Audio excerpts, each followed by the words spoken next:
Hello friends, welcome back to Ravi talks. ఇంతకు మునుపు వీడియోలో మనం Soviet union Russia copy strategy ఎందుకు ఫెయిల్ అయిందో చూసాం. కానీ ఈరోజు కథ ఇంకోలా ఉంటుంది. ఎందుకంటే ఈసారి అమెరికాను భయపెట్టింది రష్యా కాదు, ఒక చిన్న దేశం. యుద్ధం తర్వాత పూర్తిగా నేలమట్టం అయిన జపాన్ ఒకప్పుడు చీప్ టాయ్స్, లో కాస్ట్ ప్రోడక్ట్స్ తయారు చేసే దేశమని అనుకుంటున్న జపాన్ కొద్ది కాలంలోనే అమెరికా టెక్ జైంట్స్కే చెమటలు పట్టించింది. ముఖ్యంగా మెమరీ చిప్స్లో. అమెరికా ఒకప్పుడు మనం ఇన్వెంట్ చేస్తాం, మిగతా వాళ్ళు ఫాలో అవుతారు అనేలాగా ఉండేది. కానీ ఒకరోజు తిరిగి చూసేసరికి అదే అమెరికా ఈ జపాన్ వాళ్ళు ఇంత వేగంగా ఎలా వచ్చారు అడిగే స్థితికి వచ్చేసారనమాట. సో దీంట్లో అసలు కథ ట్రాన్సిస్టర్స్తో మొదలైన, అంటే చిన్న చిన్న రేడియోలు ఉండేటి ఇంతకు మునుపు మనకి, మొదలైన అసలు టెన్షను మెమరీ చిప్స్ దగ్గర మొదలైంది. ఎందుకంటే చిప్స్, లాజిక్ చిప్స్, ప్రాసెసర్సు ఒక్కొక్కటి కూడా ఒక్కొక్క కాంప్లికేటెడ్ ప్రోడక్ట్. కానీ మెమరీ చిప్స్, ముఖ్యంగా DRAM అంటే డైనమిక్ ర్యాండమ్ యాక్సెస్ మెమరీ, ఒక దేశం మ్యానుఫ్యాక్చరింగ్ డిసిప్లిన్ ఎంత స్ట్రాంగ్గా ఉందో చూపించేటువంటి బ్యాటిల్ గ్రౌండ్.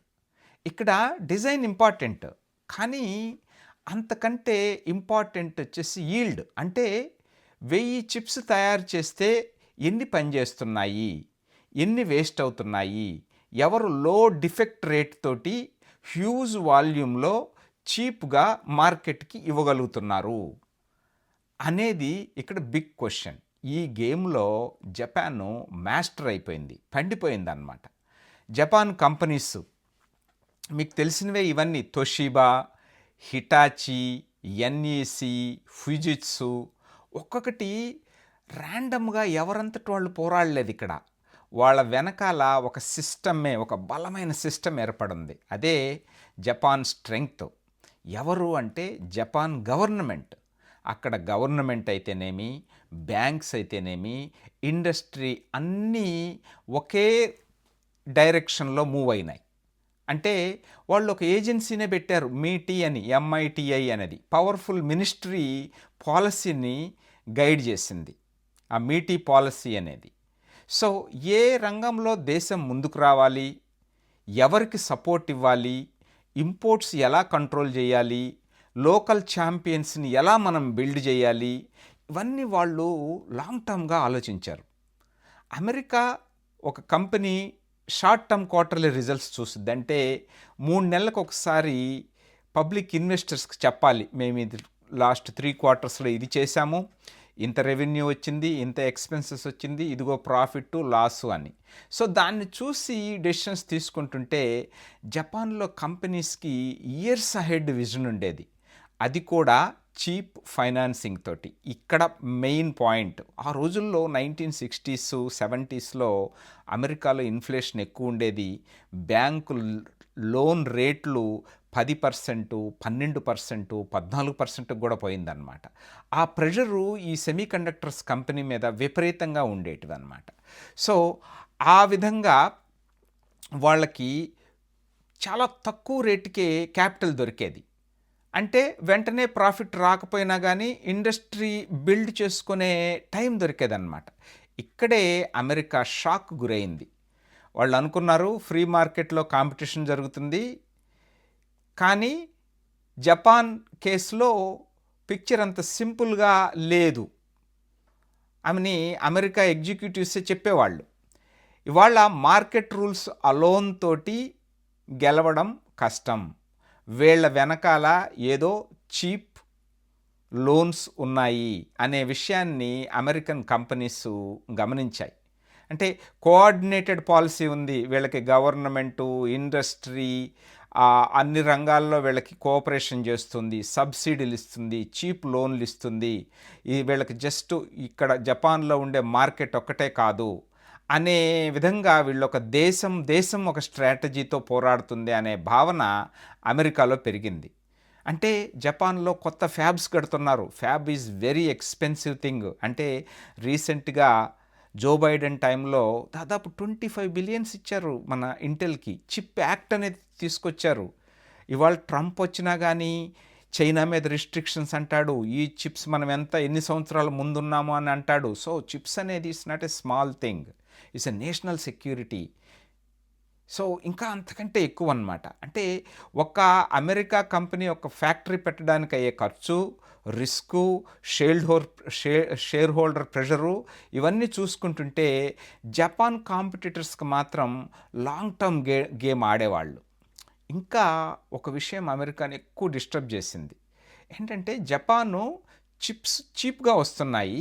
అంత చీప్గా వస్తున్నాయి కాబట్టి అమెరికాలో కొందరు స్ట్రైట్గా అడిగారు, ఇది నార్మల్ కాంపిటీషనా లేకపోతే డంపింగా? అంటే మార్కెట్లో లాస్కి అమ్ముతూ ముందు మార్కెట్ని క్యాప్చర్ చేస్తారు. అంటే మొదట చీప్గా అమ్మి కాంపిటీటర్స్ని అందరినీ వీక్ చేసి తర్వాత మార్కెట్ని కంట్రోల్ చేయాలనుకుంటున్నారా అనే అనుమానం అమెరికాలో ఉన్న కంపెనీస్కి, గవర్నమెంట్కి వచ్చింది. ఇది వెంటనే వాషింగ్టన్ వరకు వెళ్ళిందనమాట. వాషింగ్టన్ వరకు వెళ్తే trade officials, chip executives, policy makers అందరూ కూడా ఈ లైన్లోకి వచ్చి అందరూ ఇదే మాట మాట్లాడడం ప్రారంభించారు. ఈ జపాన్ మిరాకిల్ వెనకాల డిసిప్లిన్ ఒక్కటే కాదు. అంటే జపాన్ వాళ్ళు అంటే డిసిప్లిన్ అనేటువంటి ఒక పాపులారిటీ ఉండేది. దీని వెనకాల ఆ గవర్నమెంట్ సపోర్ట్ కూడా చాలా ఉంది అని అమెరికా గవర్నమెంట్ గుర్తించింది. కానీ ఇక్కడ మనం ఒక విషయం నిజాయితీగా అర్థం చేసుకోవాలి. జపాన్ రైజ్ అనేది కేవలం సబ్సిడీల వల్ల మాత్రమే కాదు. వాళ్ళు మ్యానుఫ్యాక్చరింగ్ని ఆల్మోస్ట్ ఆర్ట్ లెవెల్కి తీసుకెళ్లారు. అంటే పర్ఫెక్షన్ అన్నమాట.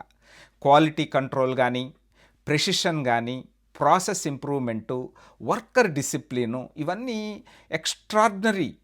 ఒక చిప్ డిజైన్ చేయడం వెనకాల ఒక విషయం, అదే చిప్పుని కోట్లలో తక్కువ డిఫెక్ట్స్తో కన్సిస్టెంట్ క్వాలిటీతో తయారు చేయడం ఇక్కడ ఇంకో విషయం.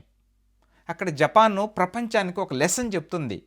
వాళ్ళు అమెరికా ఇన్వెంట్ చేసిన ఐడియాని తీసుకొని ప్రాసెస్ పర్ఫెక్షన్లో టర్న్ చేస్తే మార్కెట్లో డామినెన్స్ సాధించారనమాట. అదే మెమరీ చిప్ వార్లో కూడా అసలైన టర్నింగ్ పాయింట్. ఇక్కడ అమెరికా కంపెనీస్లో ప్యానిక్ పెరిగింది. ఒకప్పుడు సెమీ కండక్టర్స్లో కింగ్గా ఉన్న అమెరికా ఇప్పుడు మెమరీ చిప్స్ మార్కెట్ షేర్ కూడా కోల్పోతుంది. మెమరీ చిప్స్ మోడల్స్లోనూ మార్కెట్ షేర్ కూడా కోల్పోయింది. సిలికాన్ వ్యాలీలో ఇన్వెన్షన్ ఉంది, కాకపోతే జపాన్లో ఏముంది, ఎగ్జిక్యూషన్ ఉంది. అంటే ఇన్వెన్షన్తో మనకేమొస్తుంది, హెడ్లైన్స్ వస్తాయి, అమెరికా వాళ్ళు ఇది కనుక్కున్నారు అది కనుక్కున్నారని. ఎగ్జిక్యూషన్ దగ్గర డబ్బులు వస్తుంది. సో ఈ విషయంలో కొందరు అమెరికన్లు అడ్మిరేషన్తో చూశారనమాట జపాన్ వైపు. కొందరేమో జెలసీ, కడుపులో విపరీతమైన బాధ పెట్టుకొని చూశారు. ఇంకొందరు కోపంగా చూశారు.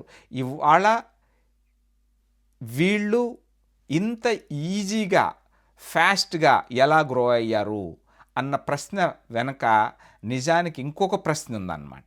అదేంటంటే, మనకు కనిపించని ఏ సిస్టమాటిక్ అడ్వాంటేజ్ వాళ్ళకు ఉంది అనేది అమెరికాలో ఉండే కంపెనీలు, ప్రభుత్వాలు కూడా ఆలోచించడం మొదలుపెట్టారు. అసలు ఆన్సర్ ఏంటంటే, జపాను ఒక కంపెనీలా కాదు, ఒక కోఆర్డినేటెడ్ మెషిన్ లాగా పనిచేసింది. అంటే గవర్నమెంట్ డైరెక్షన్ ఇచ్చేది, బ్యాంక్స్ మనీ ఇచ్చేది, ఫర్మ్స్ పేషెంట్స్ తోటి ఇన్వెస్ట్ చేసేటి. అంటే 3 నెలలకు ఒకసారి రిపోర్ట్లు ఇవ్వమని అట్లా అడిగేవాళ్ళు కాదు. సో ఇంజనీర్స్ ప్రాసెస్ని రిఫైన్ చేసేవాళ్ళు, వర్కర్స్ డిసిప్లిన్తో ఎగ్జిక్యూట్ చేసేవాళ్ళు. హోమ్ మార్కెట్ వాళ్ళకి క్వశ్చన్ అయింది. మార్కెట్లోకి వచ్చిన ప్రోడక్ట్ని అందరూ ఎంకరేజ్ చేస్తే కొనేవాళ్ళు. ఎక్స్పోర్ట్ మార్కెట్స్ వాళ్ళు దాన్ని ఎక్స్ప్లోర్ చేసేసారు. స్కేలింగ్ అన్నమాట. అంటే 100ల నుంచి వేలల్లోకి, వేలల నుంచి లక్షల్లోకి అమ్మడం మొదలుపెట్టారు. ఈ కాంబినేషన్ అనేది అమెరికాలో అప్పటి వరకు ఈ లెవెల్లో కనిపించాల. అందుకే జపాన్ రైజ్ అమెరికాకు కేవలం బిజినెస్ ప్రాబ్లం కాదు, ఇది నేషనల్ సెక్యూరిటీ ప్రాబ్లం లాగా కూడా కనిపించడం ప్రారంభించింది. ఎందుకంటే చిప్స్ అంటే క్యాలిక్యులేటర్సు, రేడియోసు, వాక్మ్యాన్సే కాదు ఆ రోజుల్లో వాళ్ళు చూసింది. ఫ్యూచర్ ఎలక్ట్రానిక్సే కాదు, డిఫెన్స్ సిస్టమ్స్, ప్రతి ఎలక్ట్రానిక్స్ అండ్ కమ్యూనికేషన్ ఐటమ్స్లో చిప్స్ ఉంటాయి అనే విషయాన్ని వాళ్ళు గమనించారు. అక్కడి నుంచి క్వశ్చన్ ఒకటే, అమెరికా ఏం చెప్తుంది? జపాన్ టూ స్ట్రాంగ్ అని కూర్చుంటుందా, లేకపోతే తిరిగి పోరాడుతుందా? ఇదే మన నెక్స్ట్ టాపిక్కి లీడ్. ఎందుకంటే ఈ ప్రెషర్లోనే ఇంటెల్ లాంటి కంపెనీస్ టఫ్ డెసిషన్స్ తీసుకున్నాయి. అంటే మెమరీ చిప్స్లో తలపడి చనిపోవాలనా, లేదా కొత్త దారిలో అక్కడి నుంచి సెమీకండక్టర్ ఇండస్ట్రీ హిస్టరీ మలుపు తిరిగేలాగా నిర్ణయం తీసుకోవాలా? ఇదే రవి టాక్స్. ఒకప్పుడు చీప్ గూడ్స్ కంట్రీగా చూసిన Japan discipline, finance, political leaders, policy makers, మ్యానుఫ్యాక్చరింగ్తో అమెరికాకే ఛాలెంజ్ చేసింది. అదే ఈ కథలో అసలు పంచ్. మీకు కానీ ఈ వీడియో నచ్చితే లైక్ చేయండి, షేర్ చేయండి, సబ్స్క్రైబ్ చేయండి. మళ్ళీ నెక్స్ట్ ఎపిసోడ్లో మనము మెమరీ చిప్ వారు అమెరికాని ఎలా కుదిపేసిందో, ఇంటెల్ తన లైఫ్ చేంజింగ్ డెసిషన్ని ఎలా తీసుకొని కింగ్ ఆఫ్ చిప్స్ అని ఎలా అనిపించుకుందో మనం తెలుసుకుందాం. Thank you. Have a good day.